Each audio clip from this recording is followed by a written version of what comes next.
What is ANAD? ANAD means Alliance for Nationalism and Democracy. It is a party registered with the Commission on Election or COMELEC. The purpose of ANAD is to participate in the party list election. And ANAD is a pro-democracy, pro-peace, and pro-God organization. We believe that if there is no peace, there is no progress. So kapag walang kapayapaan, walang mapuntahan ang bansa.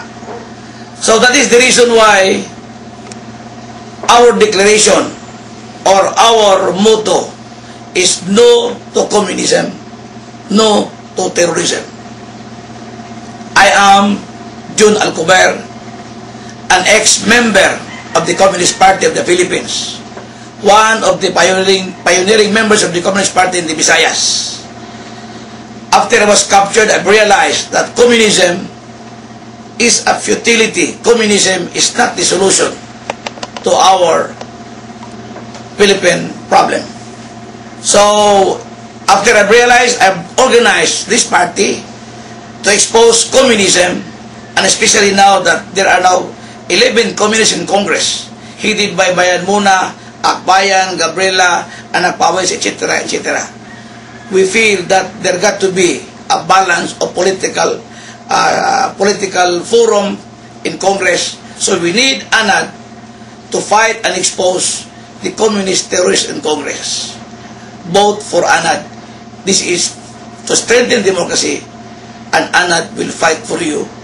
ANAD will serve the country in order to stabilize the economy of the nation. Maraming salamat po. Why should I vote for ANAD? Kasi nangyari ngayon, parang na-monopolize ng mga komunistang party list ang Congress. So, in short, walang kalaban ang mga komunistang party list in Congress, like sabi ko na, Bayan Muna, etc., etc. So, kailangan ma-neutralize natin sila because they have shifted the strategy from purely armed revolution to parliamentary struggle. So, ang ANAD will stand for you. Kami ang lalaban doon. Kami ang magamit ninyo na instrumento against communism in Congress. We'll expose their plans.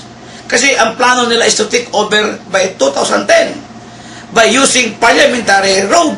So, kailangan ma-expose natin yan para ma-unite at ma-mobilize natin ang demokrasyang pwersa sa bansa natin. That's the only way we can stop them. Because we don't believe on pure military solution. We don't believe on using bullet as the solution.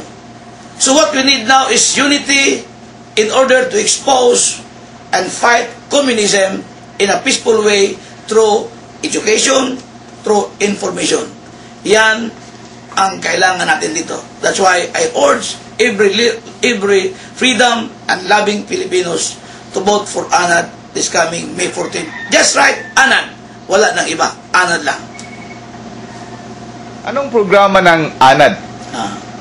While ANAD will be fighting against communism in Congress, nakita din namin na importante is strengthen ang barangay. So we believe on the so-called barangay democracy. Kasi lahat ng problema pagpapila sa barangay. Ang problema, yung mga barangay officials down to the last tanod, walang suporta ng gobyerno, walang sweldo. So we'll pass a law in Congress na bigyan ng sahod ang lahat ng mga barangay officials down to barangay tanods. So we will have a full-time barangay captain, a full-time barangay tanod, and these barangays will take charge of their barangay 24 hours a day. Imagine, we have 42,000 barangays all over the country. Kung itong lahat na barangay lalaban sa kalaban ng demokrasya, walang komunista.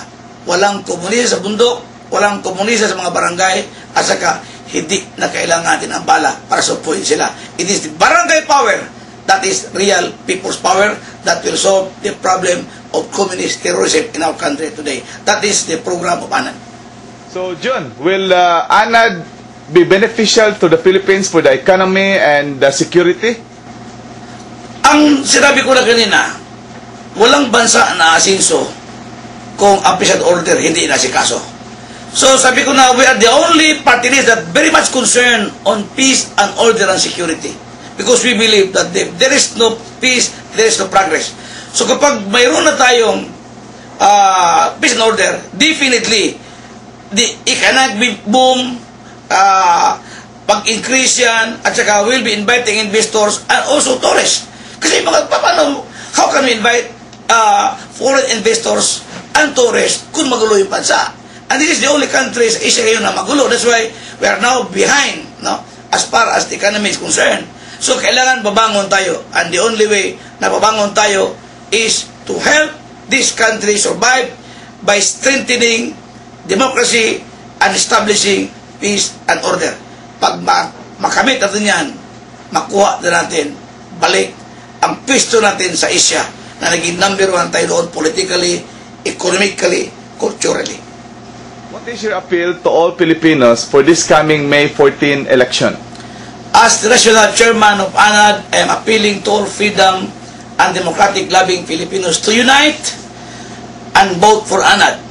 Unite and reject the Communist Party list. So, May 14, you vote for ANAD. May linya dyan sa baluta, isulat nyo 4 na litra. A-N-A-D, ANAD.